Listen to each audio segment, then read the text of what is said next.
In this timeless classic, An Iron Will, Orison Swett Marden reveals one of the greatest secrets of achievement, the power of unwavering determination. This book is for anyone who wishes to strengthen qualities like persistence, confidence, and focus, those who recognize that while they may already be capable, there is always room to sharpen their willpower and rise to greater heights.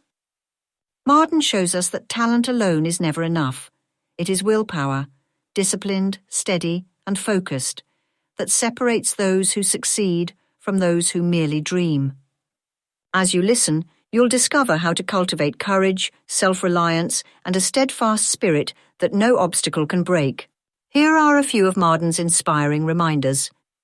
The man or woman who succeeds must have iron in the blood.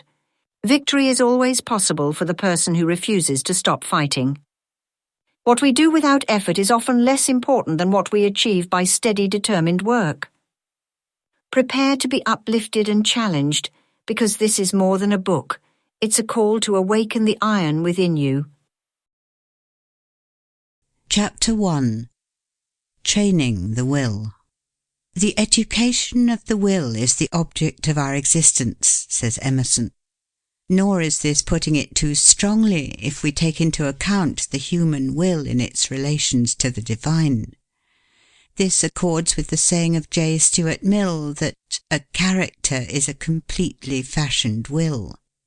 In respect to mere mundane relations, the development and discipline of one's willpower is of supreme moment in relation to success in life. No man can ever estimate the power of will. It is a part of the divine nature, all of a piece with the power of creation. We speak of God's fiat. Fiat lux, let light be. Man has his fiat. The achievements of history have been the choices, the determinations, the creations of the human will. It was the will, quiet or pugnacious, gentle or grim, of men like Wilberforce and Garrison, Goodyear and Cyrus Field, Bismarck and Grant, that made them indomitable. They simply would do what they planned. Such men can no more be stopped than the sun can be, or the tide. Most men fail, not through lack of education or agreeable personal qualities, but from lack of dogged determination, from lack of dauntless will. It is impossible, says Sharman, quote, to look into the conditions under which the battle of life is being fought, without perceiving how much really depends upon the extent to which the willpower is cultivated, strengthened, and made operative in right directions. End quote. Young people need to go into training for it. We live in an age of athletic meets. Those who are determined to have athletic willpower must take for it the kind of exercise they need. This is well illustrated by a report I have seen of the long race from Marathon in the recent Olympian Games, which was won by the young Greek peasant Sotirios Louas. A struggle in the race of life. There had been no great parade about the training of this champion runner. From his work at the plough he quietly betook himself to the task of making Greece victorious before the assembled strangers from every land. He was known to be a good runner, and without fuss or bustle he entered himself as a competitor. But it was not his speed alone, outdistancing every rival, that made the young Greek stand out from among his fellows that day. When he left his cottage home at Amarousi, his father said to him, "Sotiri, you must only return a victor." The light of a firm resolve shone in the young man's eye. The old father was sure that his boy would win, and so he made his way to the station, there to wait till Sotiri should come in ahead of all the rest. No one knew the old man and his 3 daughters as they elbowed their way through the crowd. When at last the excitement of the assembled multitude told that the critical moment had arrived, that the racers were nearing the goal, the old father looked up through eyes that were a little dim, as he realized that truly Sotiri was leading the way. He was returning a victor. How the crowd surged about the young peasant when the race was fairly won! Wild with excitement, they knew not how to shower upon him sufficient praise. Ladies overwhelmed him with flowers and rings, some even gave him their watches, and one American lady bestowed upon him her jewelled smelling bottle. The princes embraced him, and the king himself saluted him in military fashion. But the young Sotirios was seeking for other praise than theirs. Past the ranks of royalty and fair maidenhood, past the outstretched hands of his own countrymen, past the applauding crowd of foreigners, his gaze wandered till it fell upon an old man, trembling with eagerness, who resolutely pushed his way through the excited, satisfied throng. Then the young face lighted, and as old Luers advanced to the innermost circle with arms outstretched to embrace his boy, the young victor said simply, "You see, father, I have obeyed." Mental discipline. The athlete trains for his race, and the mind must be put into training if one will win life's race. It is, says Professor Matthews, quote, "only by continued, strenuous efforts, repeated again and again, day after day, week after week, and month after month, that the ability can be acquired to fasten the mind to one subject, however abstract or knotty, to the exclusion of everything else. The process of obtaining this self-mastery, this complete command of one's mental powers, is a gradual one, its length varying with the mental constitution of each person, but its acquisition is worth infinitely more than the utmost labour it ever costs." End quote. Perhaps the most valuable result of all education, it was said by Professor Huxley, quote, "is the ability to make yourself do the thing you have to do when it ought to be done, whether you like it or not. It is the first lesson which ought to be learned, and however early a man's training begins, it is probably the last lesson which he learns thoroughly." End quote. Doing things once. When Henry Ward Beecher was asked how it was that he could accomplish so much more than other men, he replied, quote, "I don't do more, but less than other people. They do all their work 3 times over, once in anticipation, once in actuality, once in rumination. I do mine in actuality alone, doing it once instead of 3 times." End quote. This was by the intelligent exercise of Mr. Beecher's willpower in concentrating his mind upon what he was doing at a given moment, and then turning to something else. Anyone who has observed business men closely has noticed this characteristic. One of the secrets of a successful life is to be able to hold all of our energies upon one point, to focus all of the scattered rays of the mind upon one place or thing. Centralizing force. The mental reservoir of most people is like a leaky dam which we sometimes see in the country, where the greater part of the water flows out without going over the wheel and doing the work of the mill. The habit of mind-wandering, of worrying about this and that. Quote, "Genius, that power which dazzles mortal eyes, is oft but perseverance in disguise." End quote. Many a man would have been a success had he connected his fragmentary efforts. Spasmodic, disconnected attempts without concentration, uncontrolled by any fixed idea, will never bring success. It is continuity of purpose alone that achieves results. Learning to swim. The way to learn to run is to run. The way to learn to swim is to swim. The way to learn to develop willpower is by the actual exercise of willpower in the business of life.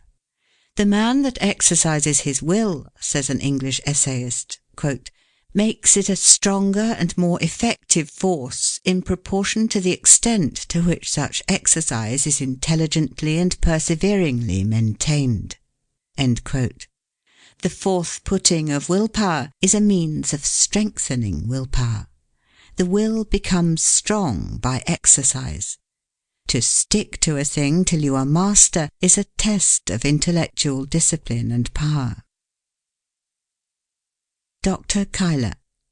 It is astonishing, says Dr. Theodore Cuyler, quote, how many men lack this power of holding on until they reach the goal. They can make a sudden dash, but they lack grit. They are easily discouraged. They get on as long as everything goes smoothly, but when there is friction, they lose heart. They depend on stronger personalities for their spirit and strength. They lack independence or originality. They only dare to do what others do. They do not step boldly from the crowd and act fearlessly. End quote. The big trees. What is needed by him who would succeed in the highest degree possible is careful planning. He is to accumulate reserved power that he may be equal to all emergencies. Thomas Starr King said that the great trees of California gave him his first impression of the power of reserve. Quote, it was the thought of the reserve energies that had been compacted into them, he said, that stirred me. The mountains had given them their iron and rich stimulants. The hills had given them their soil, the clouds had given their rain and snow, and 1,000 summers and winters had poured forth their treasures about their vast roots. End quote.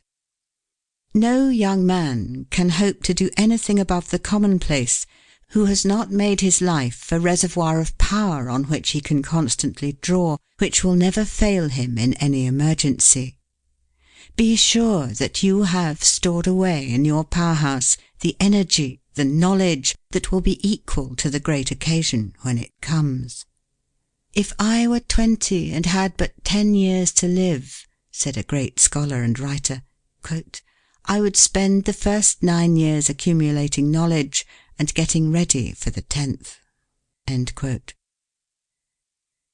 I will.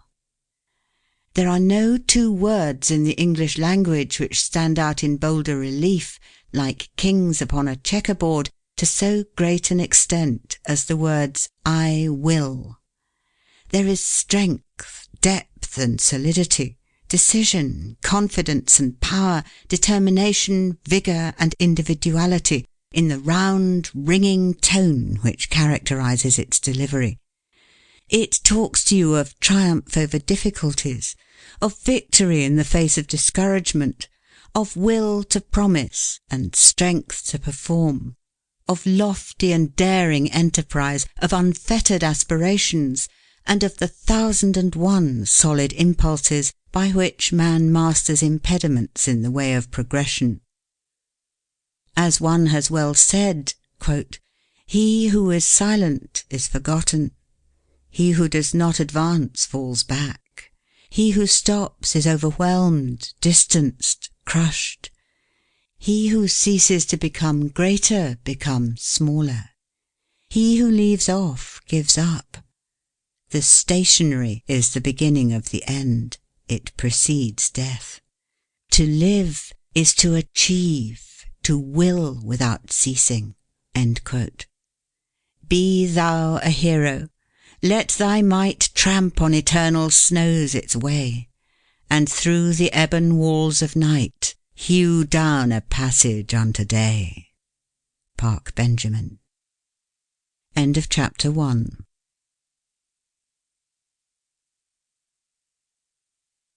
If you enjoy timeless wisdom like this, consider subscribing for more audiobooks just like it. Chapter 2. The Rulers of Destiny. There is no chance, no destiny, no fate can circumvent or hinder or control the firm resolve of a determined soul.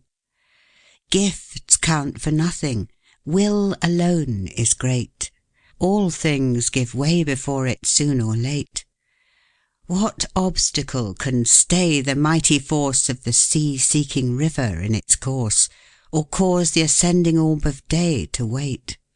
Each well-born soul must win what it deserves. Let the fool prate of luck. The fortunate is he whose earnest purpose never swerves, whose slightest action or inaction serves the one great aim. Ella Wheeler Wilcox. There is always room for a man of force. Emerson. The king is the man who can. Carlyle. A strong, defiant purpose is many-handed, and lays hold of whatever is near that can serve it. It has a magnetic power that draws to itself whatever is kindred. T. T. Munger. What is willpower, looked at in a large way, but energy of character? Energy of will, self-originating force, is the soul of every great character. Where it is, there is life. Where it is not, there is faintness, helplessness, and despondency. Let it be your first study to teach the world that you are not wood and straw, that there is some iron in you. Men who have left their mark upon the world have been men of great and prompt decision. The achievements of willpower are almost beyond computation. Scarcely anything seems impossible to the man who can will strongly enough and long enough. One talent with a will behind it will accomplish more than 10 without it, as a thimbleful of powder in a rifle, the bore of whose barrel will give it direction, will do greater execution than a carload burned in the open air. The wills, the won'ts, and the can'ts. There are 3 kinds of people in the world, says a recent writer, quote, the wills, the won'ts, and the can'ts. The first accomplish everything, the second oppose everything, the third fail in everything. End quote. The shores of fortune, as Foster says, are covered with the stranded wrecks of men of brilliant ability, but who have wanted courage, faith, and decision, and have therefore perished in sight of more resolute but less capable adventurers who succeeded in making port. Were I called upon to express in a word the secret of so many failures among those who started out with high hopes, I should say they lacked willpower. They could not half will. And what is a man without a will? He is like an engine without steam. Genius unexecuted is no more genius than a bushel of acorns in a forest of oaks. Will has been called the spinal column of personality. The will in its relation to life, says an English writer, quote, may be compared at once to the rudder and to the steam engine of a vessel, on the confined and related action of which it depends entirely for the direction of its course and the vigour of its movement. End quote. Strength of will is the test of a young man's possibilities. Can he will strong enough and hold whatever he undertakes with an iron grip? It is the iron grip that takes and holds. What chance is there in this crowding, pushy, selfish, greedy world where everything is pusher or pushed for a young man with no will, no grip on life? The man who would forge to the front in this competitive age must be a man of prompt and determined decision. A tailor's needle. It is in one of Ben Jonson's old plays, quote, when I once take the humour of a thing, I am like your tailor's needle. I go through with it. End quote. This is not different from Richelieu, who said, quote, when I have once taken a resolution, I go straight to my aim. I overthrow all. I cut down all. End quote. And in business affairs, the counsel of Rothschild is to the same effect, quote, do without fail that which you determine to do. End quote. Gladstone's children were taught to accomplish to the end whatever they might begin, no matter how insignificant the undertaking might be. What is worse than rashness? It is irresolution that is worse than rashness. He that shoots, says Feltham, quote, may sometimes hit the mark, but he that shoots not at all can never hit it. Irresolution is like an ague. It shakes not this nor that limb, but all the body is at once in a fit. End quote. The man who is forever twisting and turning, backing and filling, hesitating and dawdling, shuffling and parleying, weighing and balancing, splitting hairs over non-essentials, listening to every new motive which presents itself, will never accomplish anything. But the positive man, the decided man, is a power in the world, and stands for something. You can measure him and estimate the work that his energy will accomplish. Opportunity is coy, is swift, is gone, before the slow, the unobservant, the indolent, or the careless can seize her. Vigilance in watching opportunity, said Phelps, quote, tact and daring in seizing upon opportunity, force and persistence in crowding opportunity to its utmost of possible achievement, these are the martial virtues which must command success. End quote. The best men, remarked Chapin, quote, are not those who have waited for chances, but who have taken them, besieged the chance, conquered the chance, and made chance the servitor. End quote. Is it not possible to classify successes and failures by their various degrees of willpower? A man who can resolve vigorously upon a course of action, and turns neither to the right nor to the left, though a paradise tempt him, who keeps his eyes upon the goal, whatever distracts him, is sure of success. Not every vessel that sails from Tarshish will bring back the gold of Ophir. But shall it therefore rot in the harbour? No, give it sails to the wind. Conscious power.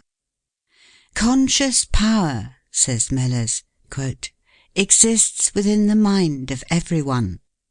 Sometimes its existence is unrealized, but it is there. It is there to be developed and brought forth, like the culture of that obstinate but beautiful flower, the orchid. To allow it to remain dormant is to place oneself in obscurity, to trample on one's ambition, to smother one's faculties. To develop it is to individualize all that is best within you and give it to the world.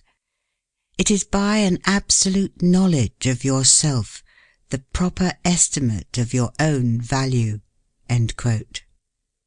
There is hardly a reader, says an experienced educator, quote, who will not be able to recall the early life of at least one young man whose childhood was spent in poverty, and who in boyhood expressed a firm desire to secure a higher education.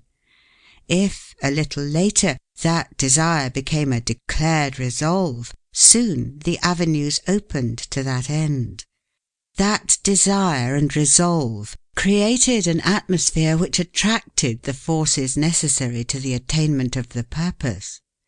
Many of these young men will tell us that, as long as they were hoping and striving and longing, mountains of difficulty rose before them, but that when they fashioned their hopes into fixed purposes, aid came unsought to help them on the way.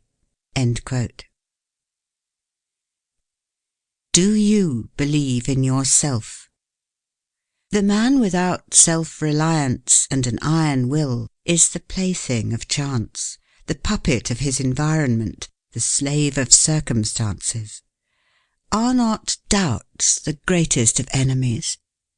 If you would succeed up to the limit of your possibilities, must you not constantly hold to the belief that you are success organized, and that you will be successful, no matter what opposes?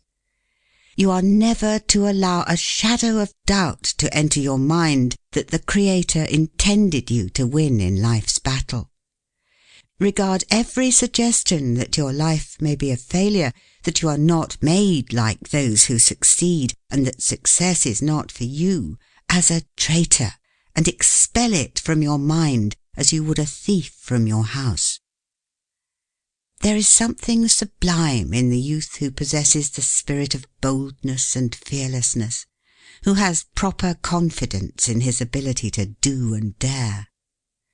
The world takes us at our own valuation. It believes in the man who believes in himself, but it has little use for the timid man, the one who is never certain of himself, who cannot rely on his own judgment, who craves advice from others and is afraid to go ahead on his own account.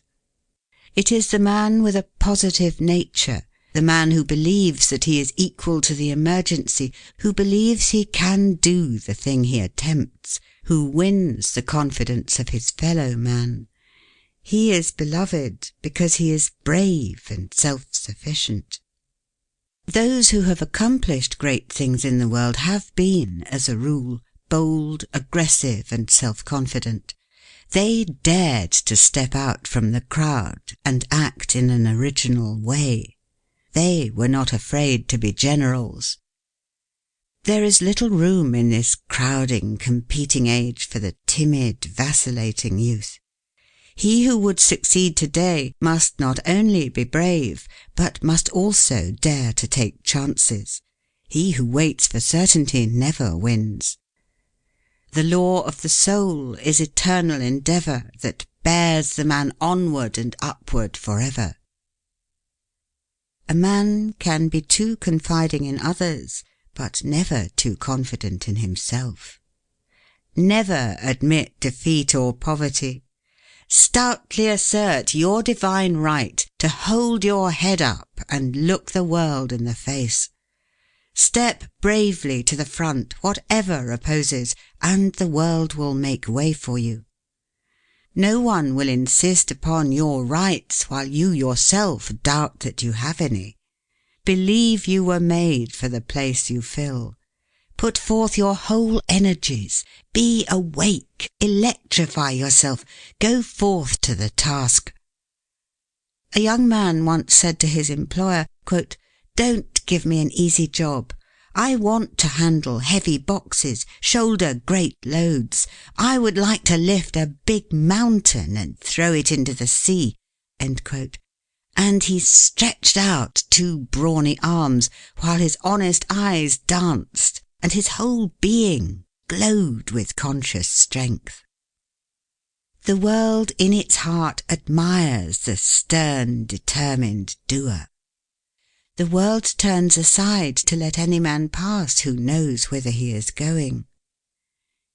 It is wonderful how even the apparent casualties of life seem to bow to a spirit that will not bow to them, and yield to assist a design after having in vain attempted to frustrate it.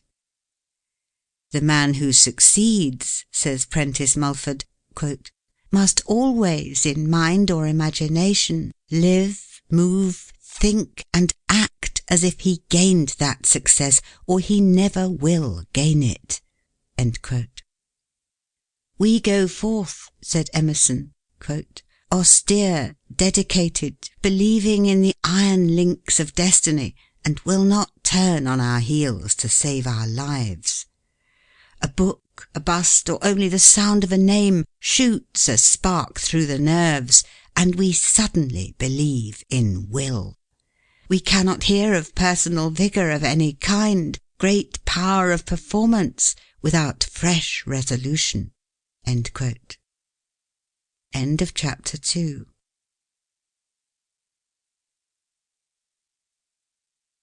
Love this kind of content? Subscribe to hear more powerful audiobooks every week. Chapter 3. Force of Will in Camp and Field. Oh, what miracles have been wrought by the self-confidence, the self-determination of an iron will! What impossible deeds have been performed by it! It was this that took Napoleon over the Alps in midwinter. It took Farragut and Dewey past the cannons, torpedoes, and mines of the enemy. It led Nelson and Grant to victory.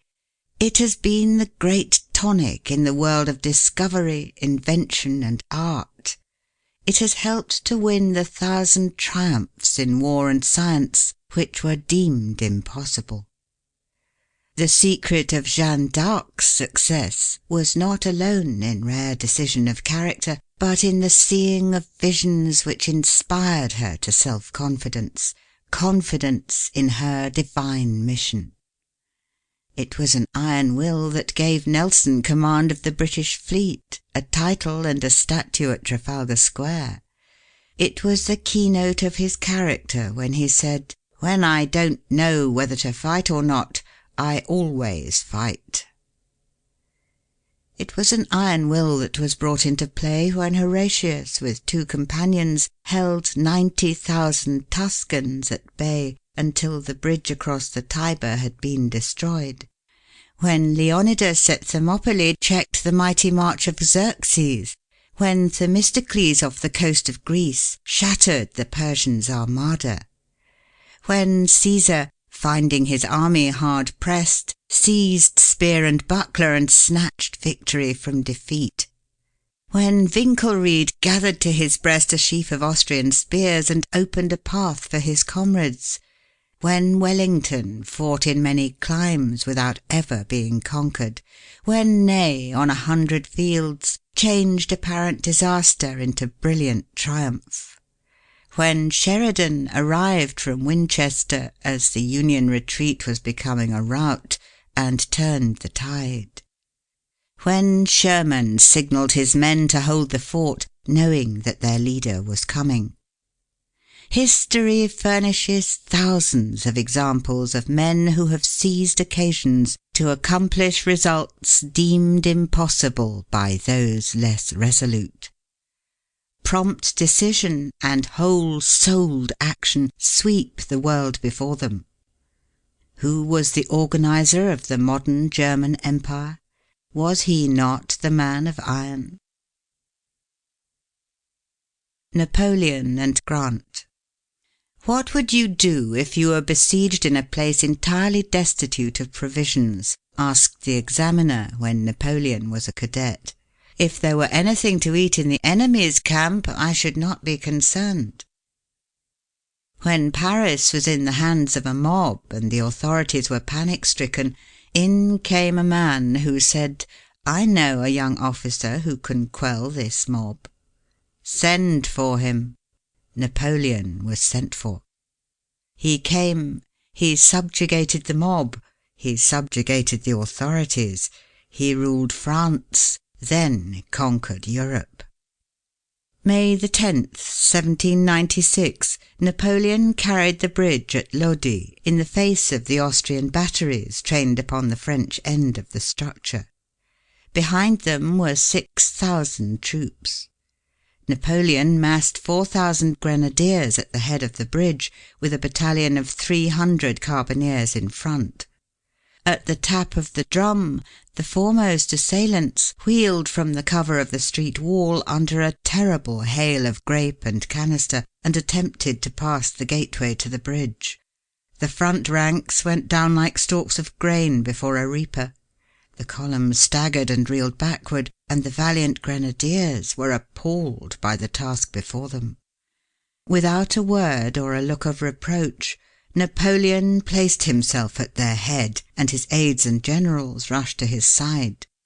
Forward again over heaps of dead that choked the passage, and a quick run, counted by seconds only, carried the column across 200 yards of clear space, scarcely a shot from the Austrians taking effect beyond the point where the platoons wheeled for the first leap. The guns of the enemy were not aimed at the advance. The advance was too quick for the Austrian gunners. So sudden and so miraculous was it all that the Austrian artillerists abandoned their guns instantly, and their supports fled in a panic instead of rushing to the front and meeting the French onslaught. This Napoleon had counted on in making the bold attack. What was Napoleon but the thunderbolt of war? He once journeyed from Spain to Paris at 17 miles an hour in the saddle. "Is it possible to cross the path?" asked Napoleon of the engineers who had been sent to explore the dreaded pass of St. Bernard. "Perhaps," was the hesitating reply. "It is within the limits of possibility." "Forward, then!" Yet Ulysses S. Grant, a young man unknown to fame, with neither money nor influence, with no patrons or friends, in 6 years fought more battles, gained more victories, captured more prisoners, took more spoils, commanded more men than Napoleon did in 20 years. "The great thing about him," said Lincoln, "is cool persistence." Don't swear, fight. When the Spanish fire on San Juan Hill became almost unbearable, some of the Rough Riders began to swear. Colonel Wood, with the wisdom of a good leader, called out, amid the whistle of the Mauser bullets, "Don't swear, fight!" In a skirmish at Salamanca, while the enemy's guns were pouring shot into his regiment, Sir William Napier's men became disobedient.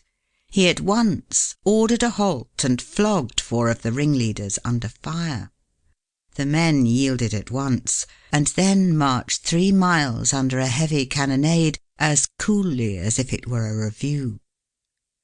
When Pélissier, the Crimean chief of Zouaves, struck an officer with a whip, the man drew a pistol that missed fire.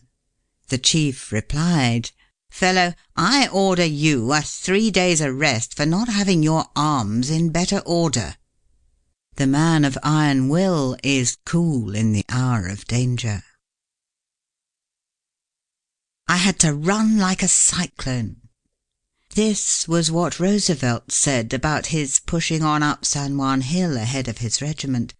"I had to run like a cyclone to stay in front and keep from being run over." The personal heroism of Hobson or of Cushing, who blew up the Albemarle 40 years ago, was but the expression of a magnificent willpower. It was this which was the basis of General Wheeler's unparalleled military advancement. A second lieutenant at 23, a colonel at 24, a brigadier general at 25, a major general at 26, a corps commander at 27, and a lieutenant general at 28. General Wheeler had 16 horses killed under him, and a great number wounded. His saddle equipments and clothes were frequently struck by the missiles of the enemy. He was 3 times wounded, once painfully. He had 32 staff officers or acting staff officers killed or wounded. In almost every case they were immediately by his side. No officer was ever more exposed to the missiles of death than Joseph Wheeler. What is this imperial characteristic of manhood, an iron will, but that which underlies all magnificent achievement, whether by heroes of the Light Brigade or the heroic firefighters of our great cities? End of chapter 3.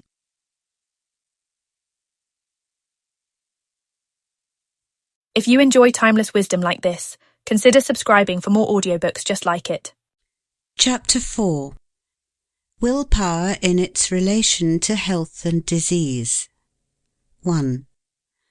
There is no doubt that, as a rule, great decision of character is usually accompanied by great constitutional firmness. Men who have been noted for great firmness of character have usually been strong and robust. As a rule, it is the strong physical man who carries weight and conviction. Take as an example William the Conqueror as he is pictured by Green in his history. Quote, "The very spirit of the sea robbers from whom he sprang seemed embodied in his gigantic form, his enormous strength, his savage countenance, his desperate bravery. No other knight under heaven, his enemies confessed, was William's peer. No other man could bend William's bow. His mace crashed through a ring of English warriors to the foot of the standard. He rose to his greatest heights in moments when other men despaired. No other man who ever sat upon the throne of England was this man's match." End quote. Or take Webster. Sidney Smith said, quote, "Webster is a living lie, because no man on earth can be as great as he looks." End quote. Carlyle said of him, quote, "One would incline at sight to back him against the world." End quote. His very physique was eloquent. Men yielded their wills to his at sight. The great prizes of life ever fall to the robust, the stalwart, the strong. Not to a huge muscle or powerful frame necessarily, but to a strong vitality, a great nervous energy. It is the Lord Brougham's, working almost continuously 144 hours. It is the Napoleon's, 20 hours in the saddle. It is the Franklin's, camping out in the open air at 70. It is the Gladstones, firmly grasping the helm of the ship of state at 84, tramping miles every day and chopping down huge trees at 85, who accomplish the great things of life. To prosper you must improve your brain power, and nothing helps the brain more than a healthy body. The race of today is only to be won by those who will study to keep their bodies in such good condition that their minds are able and ready to sustain that high pressure on memory and mind which our present fierce competition engenders. It is health rather than strength that is now wanted. Health is essentially the requirement of our time to enable us to succeed in life. In all modern occupations, from the nursery to the school, from the school to the shop or world beyond, the brain and nerve strain go on, continuous, augmenting and intensifying. As a rule, physical vigour is the condition of a great career. Stonewall Jackson, early in life, determined to conquer every weakness he had, physical, mental, and moral. He held all of his powers with a firm hand. To his great self-discipline and self-mastery he owed his success. So determined was he to harden himself to the weather that he could not be induced to wear an overcoat in winter.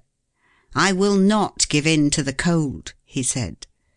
For a year, on account of dyspepsia, he lived on buttermilk and stale bread, and wore a wet shirt next his body because his doctor advised it, although everybody else ridiculed the idea. This was while he was professor at the Virginia Military Institute. His doctor advised him to retire at 9 o'clock, and no matter where he was or who was present, he always sought his bed on the minute. He adhered rigidly through life to this stern system of discipline. Such self-training, such self-conquest, gives one great power over others. It is equal to genius itself. "I can do nothing," said Grant, "without 9 hours' sleep." What else is so grand as to stand on life's threshold, fresh, young, hopeful, with a consciousness of power equal to any emergency, a master of the situation? The glory of a young man is his strength. Our great need of the world today is for men and women who are good animals. To endure the strain of our concentrated civilization, the coming man and woman must have an excess of animal spirits. They must have a robustness of health. Mere absence of disease is not health.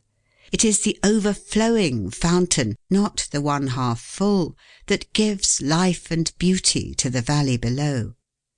Only he is healthy who exults in mere animal existence, whose very life is a luxury, who feels a bounding pulse throughout his body, who feels life in every limb, as dogs do when scouring over the field, or as boys do when gliding over fields of ice. 2. Yet, in spite of all this, in defiance of it, we know that an iron will is often triumphant in the contest with physical infirmity.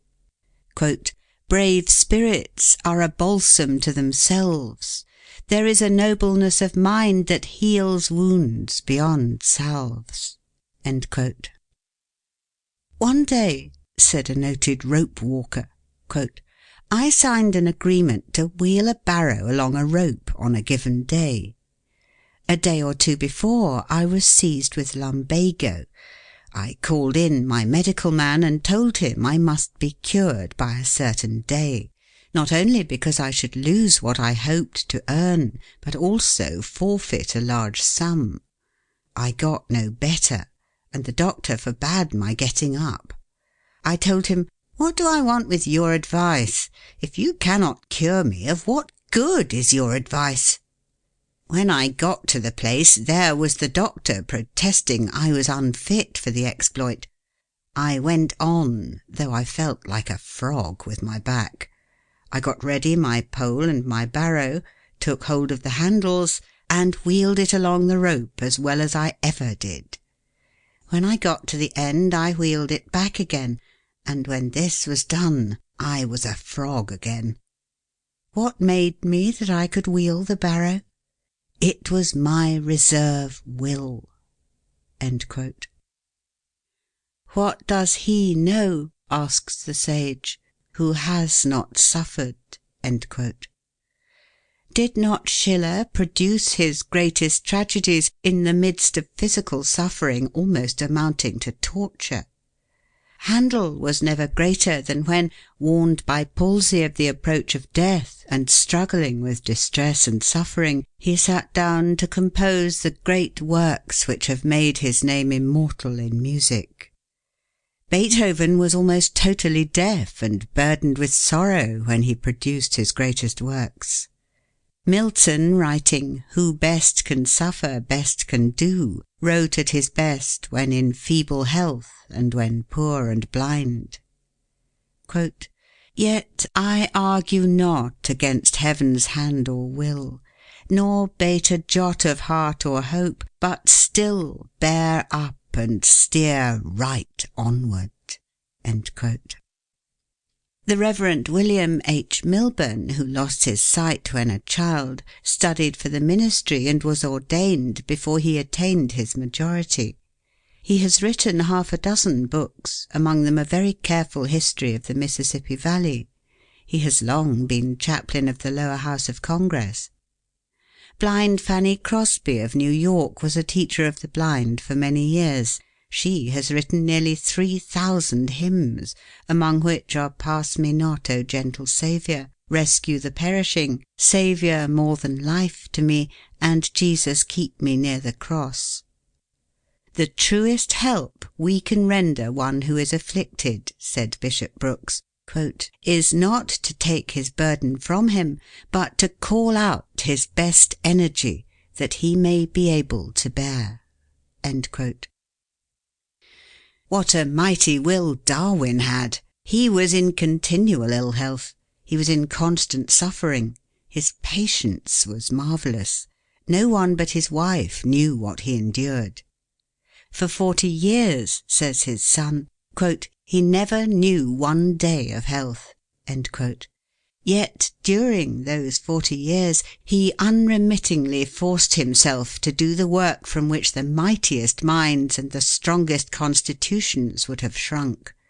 He had a wonderful power of sticking to a subject. He used almost to apologize for his patience, saying that he could not bear to be beaten, as if it were a sign of weakness. Bulwer advises us to refuse to be ill, never to tell people we are ill, never to own it ourselves. Illness is one of those things which a man should resist on principle. Do not dwell upon your ailments, nor study your symptoms. Never allow yourself to be convinced that you are not complete master of yourself. Stoutly affirm your own superiority over bodily ills. We should keep a high ideal of health and harmony constantly before the mind. Is not the mind the natural protector of the body? We cannot believe that the Creator has left the whole human race entirely at the mercy of only about half a dozen specific drugs which always act with certainty. There is a divine remedy placed within us for many of the ills we suffer. If we only knew how to use this power of will and mind to protect ourselves, many of us would be able to carry youth and cheerfulness with us into the teens of our second century. The mind has undoubted power to preserve and sustain physical youth and beauty, to keep the body strong and healthy, to renew life, and to preserve it from decay many years longer than it does now. The longest-lived men and women have, as a rule, been those who have attained great mental and moral development. They have lived in the upper region of a higher life, beyond the reach of much of the jar, the friction, and the discords which weaken and shatter most lives. Every physician knows that courageous people with indomitable will are not half as likely to contract contagious diseases as the timid, the vacillating, the irresolute. A thoughtful physician once assured a friend that if an express agent were to visit New Orleans in the yellow fever season, having $40,000 in his care, he would be in little danger of the fever so long as he kept possession of the money. Let him once deliver that into other hands, and the sooner he left the city, the better. Napoleon used to visit the plague hospitals even when the physicians dreaded to go, and actually put his hands upon the plague-stricken patients. He said the man who was not afraid could vanish the plague. A willpower like this is a strong tonic to the body. Such a will has taken many men from apparent deathbeds and enabled them to perform wonderful deeds of valour. When told by his physicians that he must die, Douglas Jerrold said, "And leave a family of helpless children? I won't die." He kept his word and lived for years. End of chapter 4. Love this kind of content? Subscribe to hear more powerful audiobooks every week. Chapter 5. The Romance of Achievement Under Difficulties. What doth the poor man's son inherit? Stout muscles and a sinewy heart, a hardy frame, a hardier spirit. King of two hands, he does his part in every useful toil and art. A heritage, it seems to me, a king might wish to hold in fee. Lowell. Has not God given every man a capital to start with? Are we not born rich? He is rich who has good health, a sound body, good muscles. He is rich who has a good head, a good disposition, a good heart. He is rich who has 2 good hands with 5 chances on each. Equipped? Every man is equipped as only God could equip him. What a fortune he possesses in the marvellous mechanism of his body and mind. It is individual effort that has achieved everything worth achieving. The fun of the little game. A big Australian, 6 feet 4, James Tyson, died not long since with a property of $25 million, who began life as a farmhand. Tyson cared little for money. He used to say of it, "I shall just leave it behind me when I go. I shall have done with it then, and it will not concern me afterwards. But," he would add with a characteristic semi-exultant snap of the fingers, The money is nothing. It was the little game that was the fun. Being asked what was the little game, he replied with an energy of concentration peculiar to him, "Fighting the desert. That has been my work. I have been fighting the desert all my life, and I have won. I have put water where was no water, and beef where was no beef. I have put fences where there were no fences, and roads where there were no roads.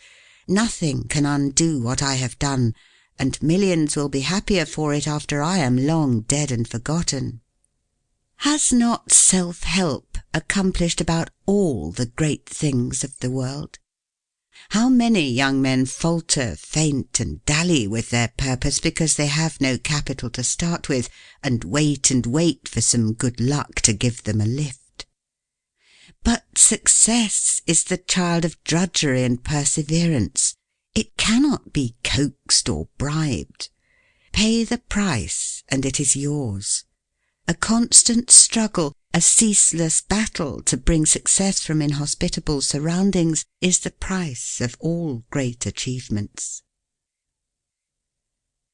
Conquerors of Fortune. Benjamin Franklin had this tenacity of purpose in a wonderful degree. When he started in the printing business in Philadelphia, he carried his material through the streets on a wheelbarrow.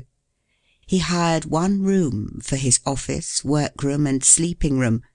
He found a formidable rival in the city, and invited him to his room. Pointing to a piece of bread from which he had just eaten his dinner, he said, "Unless you can live cheaper than I can, you cannot starve me out." It was so that he proved the wisdom of Edmund Burke, saying that, quote, "He that wrestles with us strengthens our nerves and sharpens our skill.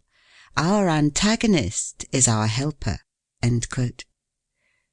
The poor and friendless lad George Peabody, weary, footsore, and hungry, called at a tavern in Concord, New Hampshire, and asked to be allowed to saw wood for lodging and breakfast. Yet he put in work for everything he ever received, and outmatched the poverty of early days. Gideon Lee could not even get shoes to wear in winter when a boy, but he went to work barefoot in the snow. He made a bargain with himself to work 16 hours a day. He fulfilled it to the letter, and when from interruption he lost time, he robbed himself of sleep to make it up. He became a wealthy merchant of New York, mayor of the city, and a member of Congress. Commercial courage. The business affairs of a gentleman named Roos were once in a complicated condition owing to his conflicting interests in various states, and he was thrown into prison. While confined, he wrote on the walls of his cell, quote, "I am 40 years of age this day. When I am 50, I shall be worth $500,000, and by the time I am 60, I shall be worth $1 million." End quote. He lived to accumulate more than $3 million. The ruin which overtakes so many merchants, says Whipple, quote, "is due not so much to their lack of business talent as to their lack of business nerve." End quote. Cyrus W. Field had retired from business with a large fortune when he became possessed with the idea that by means of a cable laid upon the bottom of the Atlantic Ocean, telegraphic communication could be established between Europe and America. He plunged into the undertaking with all the force of his being. It was an incredibly hard contest. The forests of Newfoundland, the lobby in Congress, the unskilled handling of breaks on his Agamemnon cable, a second and a third breaking of the cable at sea, the cessation of the current in a well-laid cable, the snapping of a superior cable on the Great Eastern, all these availed not to foil the iron will of Field, whose final triumph was that of mental energy in the application of science. 4 New York journalists. To Horace Greeley, the founder of the Tribune, I need not allude. His story is or ought to be in every school book. James Brooks, once the editor and proprietor of the Daily Express and later an eminent congressman, began life as a clerk in a store in Maine, and when 21 received for his pay a hogshead of New England rum. He was so eager to go to college that he started for Waterville with his trunk on his back, and when he was graduated he was so poor and plucky that he carried his trunk on his back to the station as he went home. When James Gordon Bennett was 40 years old, he collected all his property, $300, and in a cellar with a board upon 2 barrels for a desk, himself his own typesetter, office boy, publisher, newsboy, clerk, editor, proofreader, and printer's devil, he started the New York Herald. He did this after many attempts and defeats in trying to follow the routine instead of doing his own way. Never was any man's early career a better illustration of Wendell Phillips' dictum, quote, "What is defeat? Nothing but education, nothing but the first steps to something better." End quote. Thurlow Weed, who was a journalist for 57 years, strong, sensible, genial, tactful, and of magnificent physique, who did so much to shape public policy in the Empire State, tells a most romantic story of his boyhood. Quote, "I cannot ascertain how much schooling I got at Catskill, probably less than a year, certainly not a year and a half, and this was when I was not more than 5 or 6 years old. I felt a necessity at an early age of trying to do something for my own support. My first employment was in sugar making, an occupation to which I became much attached. I now look with great pleasure upon the days and nights passed in the sap bush. The want of shoes, which, as the snow was deep, was no small privation, was the only drawback upon my happiness. I used, however, to tie pieces of an old rag carpet around my feet, and got along pretty well, chopping wood and gathering up sap. But when the spring advanced and bare ground appeared in spots, I threw off the old carpet encumbrance and did my work barefoot. There is much leisure time for boys who are making maple sugar. I devoted this time to reading when I could obtain books, but the farmers of that period had few or no books save their Bibles. I borrowed books whenever and wherever I could. I heard that a neighbour 3 miles off had borrowed from a still more distant neighbour a book of great interest. I started off barefoot in the snow to obtain the treasure. There were spots of bare ground upon which I would stop to warm my feet, and there were also along the road occasional lengths of log fence from which the snow had melted and upon which it was a luxury to walk. The book was at home, and the good people consented, upon my promise that it should be neither torn nor soiled, to lend it to me. In returning with the prize, I was too happy to think of the snow or my naked feet. Candles were then among the luxuries, not the necessaries of life. If boys, instead of going to bed after dark, wanted to read, they supplied themselves with pine knots, by the light of which, in a horizontal position, they pursued their studies.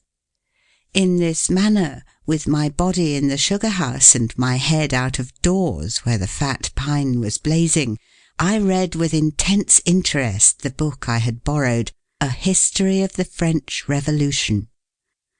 Weed's next earning was in an iron foundry at Onondaga. My business was, after a casting, to temper and prepare the moulding dogs myself. This was night and day work. We ate salt pork and rye and Indian bread 3 times a day, and slept on straw in bunks. I liked the excitement of a furnace life." End quote. When he went to the Albany Argus to learn the printing business, he worked from 5 in the morning till 9 at night. From humblest beginnings. The more difficulties one has to encounter within and without, the more significant and the higher in inspiration his life will be. Horace Bushnell. The story of Weed and of Greeley is not an uncommon one in America. Some of the most eminent men on the globe have struggled with poverty in early life and triumphed over it. The astronomer Kepler, whose name can never die, was kept in constant anxieties, and he told fortunes by astrology for a livelihood, saying that astrology, as the daughter of astronomy, ought to keep her mother. All sorts of service he had to accept. He made almanacs and worked for anyone who would pay him. Linnaeus was so poor when getting his education that he had to mend his shoes with folded paper and often had to beg his meals of his friends. During the 10 years in which he made his greatest discoveries, Isaac Newton could hardly pay 2 shillings a week to the Royal Society, of which he was a member. Some of his friends wanted to get him excused from this payment, but he would not allow them to act. Humphrey Davy had but a slender chance to acquire great scientific knowledge, yet he had true metal in him, and he made even old pans, kettles, and bottles contribute to his success as he experimented and studied in the attic of the apothecary store where he worked. George Stephenson was one of 8 children, whose parents were so poor that all lived in a single room. George had to watch cows for a neighbour, but he managed to get time to make engines of clay with hemlock sticks for pipes. At 17 he had charge of an engine with his father for firemen. He could neither read nor write, but the engine was his teacher and he a faithful student. While the other hands were playing games or loafing in liquor shops during the holidays, George was taking his machine to pieces, cleaning it, studying it, and making experiments in engines. When he had become famous as a great inventor of improvements in engines, those who had loafed and played called him lucky. It was by steadfastly keeping at it, by indomitable willpower, that these men won their positions in life. Quote, "We rise by the things that are under our feet, by what we have mastered of good or gain." End quote. Talent in tatters. Among the companions of Sir Joshua Reynolds while he was studying his art at Rome was a fellow pupil of the name of Astley. They made an excursion with some others on a sultry day, and all except Astley took off their coats. After several taunts, he was persuaded to do the same, and displayed on the back of his waistcoat a foaming waterfall. Distress had compelled him to patch his clothes with one of his own landscapes. James Sharples, the celebrated blacksmith artist of England, was very poor, but he often rose at 3 o'clock to copy books he could not buy. He would walk 18 miles to Manchester and back after a hard day's work to buy a shilling's worth of artists' materials. He would ask for the heaviest work in the blacksmith shop because it took a longer time to heat at the forge, and he could thus have many spare minutes to study the precious book, which he propped up against the chimney. He was a great miser of spare moments, and used every one as though he might never see another. He devoted his leisure hours for 5 years to that wonderful production, The Forge, copies of which are to be seen in many a home. It was by one unwavering aim, carried out by an iron will, that he wrought out his life triumph. "That boy will beat me one day," said an old painter as he watched a little fellow named Michelangelo making drawings of pots and brushes, easel and stool, and other articles in the studio. The barefoot boy did persevere until he had overcome every difficulty and become the greatest master of art the world has known. Although Michelangelo made himself immortal in 3 different occupations, and his fame might well rest upon his Dome of St. Peter as an architect, upon his Moses as a sculptor, or upon his Last Judgment as a painter, yet we find by his correspondence, now in the British Museum, that when he was at work on his colossal bronze statue of Pope Julius II, he was so poor that he could not have his younger brother come to visit him at Bologna because he had but one bed in which he and 3 of his assistants slept together. Yet, quote, "the star of an unconquered will arose in his breast, serene and resolute and still and calm and self-possessed." End quote. Concentrated energy. The struggles and triumphs of those who are bound to win is a never-ending tale. Nor will the procession of enthusiastic workers cease so long as the globe is turning on its axle. Say what we will of genius, specialized in 100 callings, yet the fact remains that no amount of genius has ever availed upon the earth unless enforced by willpower to overcome the obstacles that hedge about everyone who would rise above the circumstances in which he was born or become greater than his calling. Was not Virgil the son of a porter, Horace of a shopkeeper, Demosthenes of a cutler, Milton of a money scrivener, Shakespeare of a wool stapler, and Cromwell of a brewer? Ben Jonson, when following his trade of a mason, worked on Lincoln's Inn in London with trowel in hand and a book in his pocket. Joseph Hunter was a carpenter in youth, Robert Burns a ploughman, Keats a druggist, Thomas Carlyle and Hugh Miller masons. Dante and Descartes were soldiers. Cardinal Wolsey, Defoe and Kirk White were butchers' sons. Faraday was the son of an ostler, and his teacher, Humphrey Davy, was an apprentice to an apothecary. Kepler was a waiter-boy in a German hotel, Bunyan a tinker, Copernicus the son of a Polish baker. They rose by being greater than their callings, as Arkwright rose above mere barbering, Bunyan above tinkering, Wilson above shoemaking, Lincoln above rail-splitting, and Grant above tanning. By being first-class barbers, tinkers, shoemakers, rail-splitters, tanners, they acquired the power which enabled them to become great inventors, authors, statesmen, generals.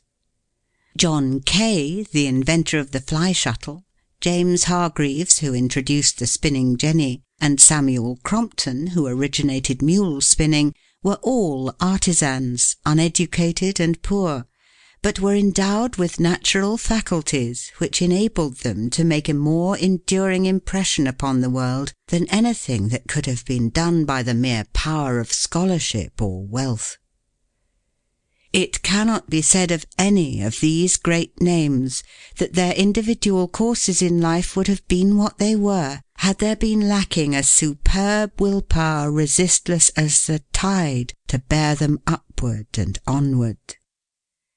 Let fortune empty her whole quiver on me. I have a soul that like an ample shield can take in all and verge enough for more. Fate was not mine, nor am I fate's. Souls know no conquerors. Dryden. End of chapter 5.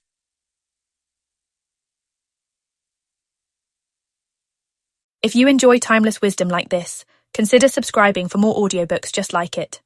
Chapter 6. Staying power. Never give up. There are chances and changes helping the hopeful 100 to 1. And through the chaos, high wisdom arranges ever success, if you'll only hold on. Never give up, for the wisest is boldest, knowing that Providence mingles the cup. And of all maxims the best, as the oldest, is the stern watchword of never give up. Be firm. One constant element of luck is genuine, solid, old Teutonic pluck. Holmes. Success in most things depends on knowing how long it takes to succeed. Montesquieu. The power to hold on is characteristic of all men who have accomplished anything great. They may lack in some other particular, have many weaknesses or eccentricities, but the quality of persistence is never absent from a successful man. No matter what opposition he meets or what discouragement overtakes him, drudgery cannot disgust him, obstacles cannot discourage him, labour cannot weary him, misfortune, sorrow, and reverses cannot harm him. It is not so much brilliancy of intellect or fertility of resource as persistency of effort, constancy of purpose that makes a great man. Those who succeed in life are the men and women who keep everlastingly at it, who do not believe themselves geniuses, but who know that if they ever accomplish anything, they must do it by determined and persistent industry. Audubon, after years of forest life, had 200 of his priceless drawings destroyed by mice. A poignant flame, he relates, pierced my brain like an arrow of fire, and for several weeks I was prostrated with fever. At length physical and moral strength awoke within me. Again I took my gun, my game bag, my portfolio, and my pencils, and plunged once more into the depths of the forests. All are familiar with the misfortune of Carlyle while writing his History of the French Revolution. After the first volume was ready for the press, he loaned the manuscript to a neighbour, who left it lying on the floor, and the servant girl took it to kindle the fire. It was a bitter disappointment, but Carlyle was not the man to give up. After many months of poring over hundreds of volumes of authorities and scores of manuscripts, he reproduced that which had burned in a few minutes. Proceed, and light will dawn. The slightest acquaintance with literary history would bring to light a multitude of heroes of poverty or misfortune, of men and women perplexed and disheartened, who have yet aroused themselves to new effort at every new obstacle. It is related by Arago that he found under the cover of a textbook he was binding a short note from d'Alembert to a student. "Go on, sir, go on. The difficulties you meet with will resolve themselves as you advance. Proceed, and light will dawn, and shine with increasing clearness on your path." That maxim, said Arago, was my greatest master in mathematics. Had Balzac been easily discouraged, he would have hesitated at the words of warning given by his father. "Do you know that in literature a man must be either a king or a beggar?" "Very well," was the reply, "I will be a king." His parents left him to his fate in a garret. For 10 years he fought terrible battles with hardship and poverty, but won a great victory at last. He won it after producing 40 novels that did not win. Zola's early manhood witnessed a bitter struggle against poverty and deprivation. Until 20 he was a spoiled child, but on his father's death he and his mother began the battle of life in Paris. Of his dark time, Zola himself says, quote, "Often I went hungry for so long that it seemed as if I must die. I scarcely tasted meat from 1 month's end to another, and for 2 days I lived on 3 apples. Fire, even on the coldest nights, was an undreamed of luxury, and I was the happiest man in Paris when I could get a candle by the light of which I might study at night." End quote. Samuel Johnson's bare feet at Oxford showed through the holes in his shoes, yet he threw out at his window the new pair that someone left at his door. He lived for a time in London on 9 cents a day. For 13 years he had a hard struggle with want. John Locke once lived on bread and water in a Dutch garret, and Heine slept many a night on a barn floor with only a book for his pillow. It was to poverty as a thorn urging the breast of Harriet Martineau that we owe her writings. There are no more interesting pages in biography than those which record how Emerson, as a child, was unable to read the second volume of a certain book because his widowed mother could not afford the amount, 5 cents, necessary to obtain it from the circulating library. "Poor fellow," said Emerson as he looked at his delicately reared little son, quote, "how much he loses by not having to go through the hard experiences I had in my youth." End quote. It was through the necessity laid upon him to earn that Emerson made his first great success in life as a teacher. "I know," he said, quote, "no such unquestionable badge and ensign of a sovereign mind as that tenacity of purpose which, through all change of companions or parties or fortunes, changes never, bates no jot of heart or hope, but wearies out opposition and arrives at its port." End quote. She can never succeed. Louisa Alcott earned $200,000 by her pen. Yet when she was first dreaming of her power, her father handed her a manuscript one day that had been rejected by Mr. Fields, editor of The Atlantic, with the message, "Tell Louisa to stick to her teaching. She can never succeed as a writer." "Tell him I will succeed as a writer, and some day I shall write for The Atlantic." Not long after, she wrote for The Atlantic a poem that Longfellow attributed to Emerson, and there came a time when she wrote in her diary, quote, "20 years ago I resolved to make the family independent if I could. At 40 that is done. Debts all paid, even the outlawed ones, and we have enough to be comfortable. It has cost me my health, perhaps." End quote. I trample on impossibilities. So it was said by Lord Chatham. Why, asked Mirabeau, quote, should we call ourselves men unless it be to succeed in everything everywhere? End quote. It is all very well, said Charles J. Fox, quote, to tell me that a young man has distinguished himself by a brilliant first speech. He may go on satisfied with his first triumph. But show me a young man who has not succeeded at first and has then gone on, and I will back that man to do better than those who succeeded at the first trial. End quote. Cobden broke down completely the first time he appeared on a platform in Manchester, and the chairman apologized for him. But he did not give up speaking until every poor man in England had a larger, better, and cheaper loaf. Young Disraeli sprung from a hated and persecuted race, pushed his way up through the middle classes and upper classes until he stood self-poised upon the topmost round of political and social power.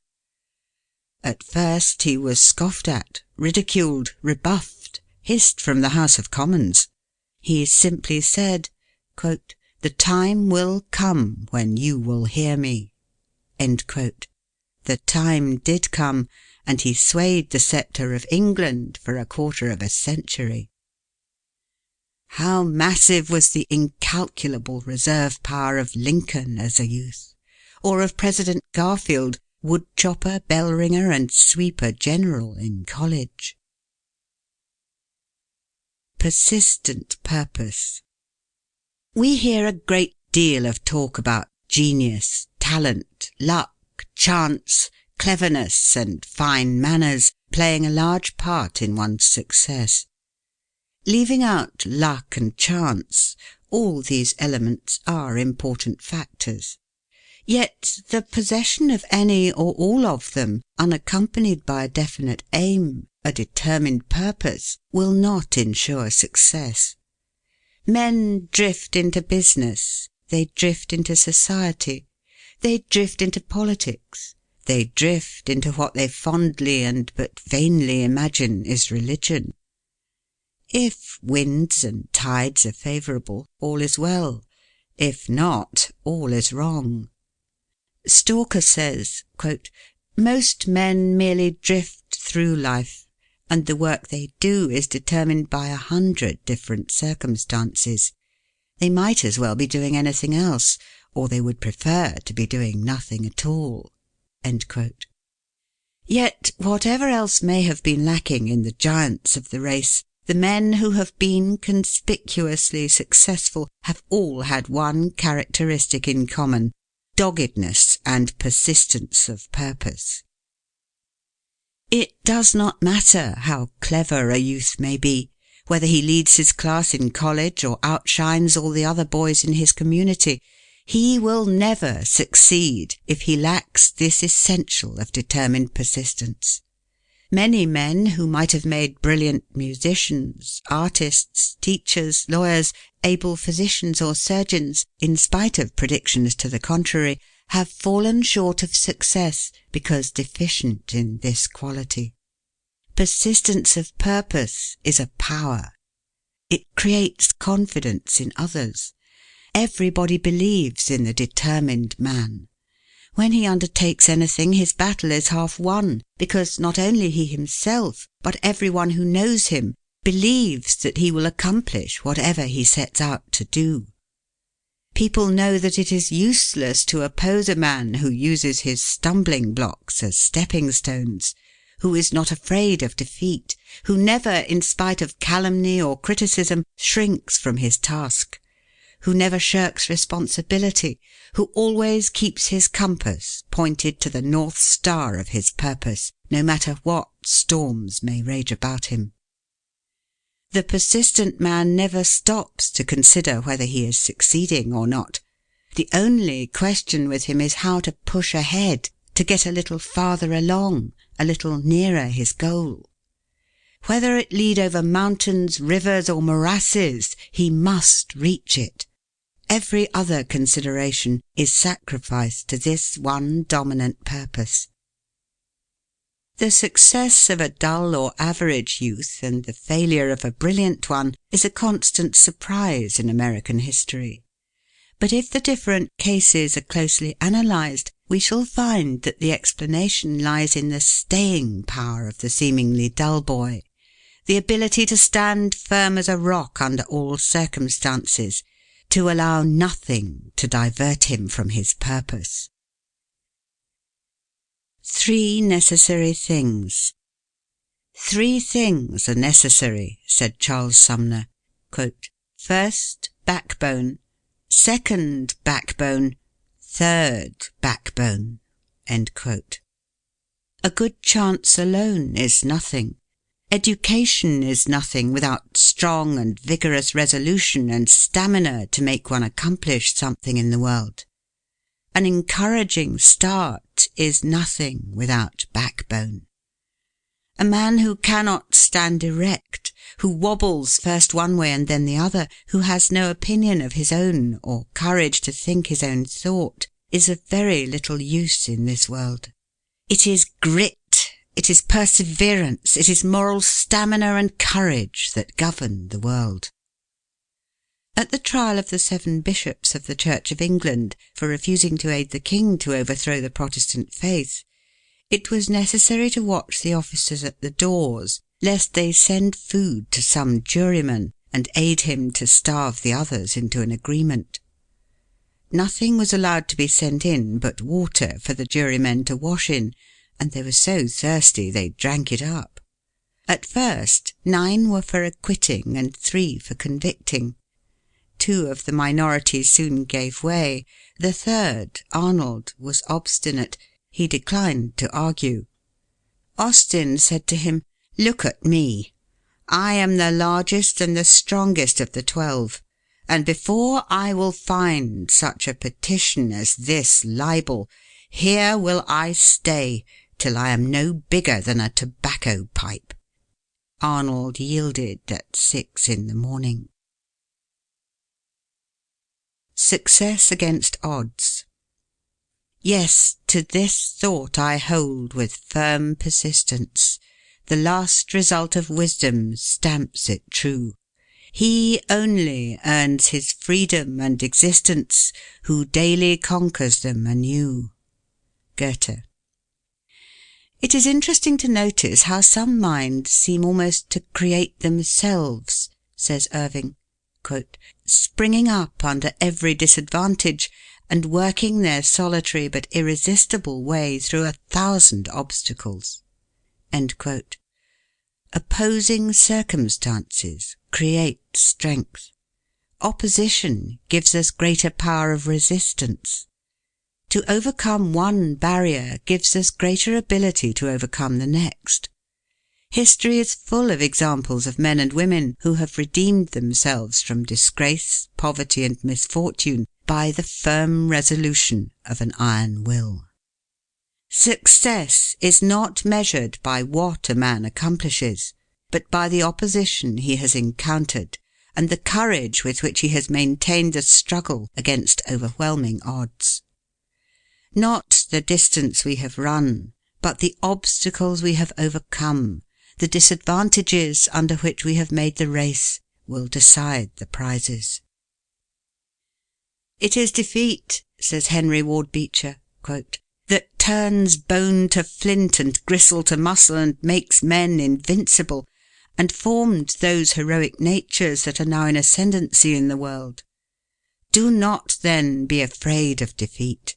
You are never so near to victory as when defeated in a good cause." End quote. Governor Seymour of New York, a man of great force and character, said in reviewing his life, quote, "If I were to wipe out 20 acts, what should they be? Should it be my business mistakes, my foolish acts, for I suppose all do foolish acts occasionally, my grievances? No, for after all, these are the very things by which I have profited. So I finally concluded I should expunge, instead of my mistakes, my triumphs. I could not afford to dismiss the tonic of mortification, the refinement of sorrow. I needed them, every one." End quote. "Every condition, be it what it may," says Channing, quote, "has hardships, hazards, pains. We try to escape them. We pine for a sheltered lot, for a smooth path, for cheering friends and unbroken success. But Providence ordains storms, disasters, hostilities, sufferings, and the great question whether we shall live to any purpose or not, whether we shall grow strong in mind and heart or be weak and pitiable, depends on nothing so much as on our use of the adverse circumstances. Outward evils are designed to school our passions, and to rouse our faculties and virtues into intenser action. Sometimes they seem to create new powers. Difficulty is the element, and resistance the true work of man. Self-culture never goes on so fast as when embarrassed circumstances, the opposition of men or the elements, unexpected changes of the times, or other forms of suffering, instead of disheartening, throw us on our inward resources, turn us for strength to God, clear up to us the great purpose of life, and inspire calm resolution. No greatness or goodness is worth much unless tried in these fires." End quote. "Better to stem with heart and hand the roaring tide of life than lie unmindful on its flowery strand of God's occasions drifting by. Better with naked nerve to bear the needles of this goading air than in the lap of sensual ease forego the godlike power to do, the godlike aim to know." Whittier. End of chapter 6.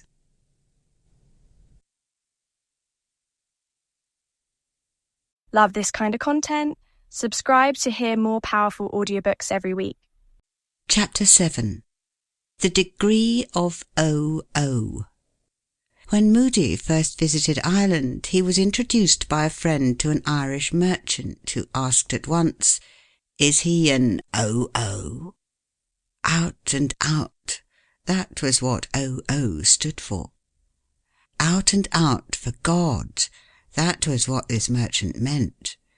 He indeed is but a wooden man, and a poor stick at that, who is decided in everything else, but who never knows where he is at in all moral relations, being religiously nowhere.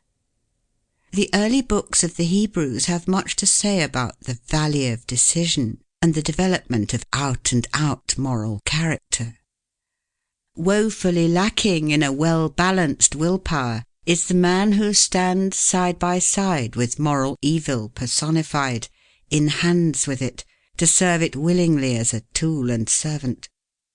Morally made in God's image, what is more sane, more wholesome, more fitting for a man than his rising up promptly, decidedly, to make the divine will his own will in all moral action, to take it as the supreme guide to go by? It is the glory of the human will to coincide with the divine will. Doing this, a man's iron will, instead of being a malignant, selfish power, will be useful in uplifting mankind. God has spoken, or he has not spoken. If he has spoken, the wise will hear. We search the world for truth. We cull the good, the pure, the beautiful from graven stone and written scroll, from all the flower fields of the soul. And, weary seekers of the best, we come back laden from our quest, to find that all the sages said is in the book our mother read. Whittier. O earth that blooms and birds that sing, O stars that shine when all is dark, in type and symbol thou dost bring the life divine, and bid us hark, that we may catch the chant sublime, and rising, pass the bounds of time. So shall we win the goal divine, our immortality. Carol Norton. End of An Iron Will by Orison Swett Marden.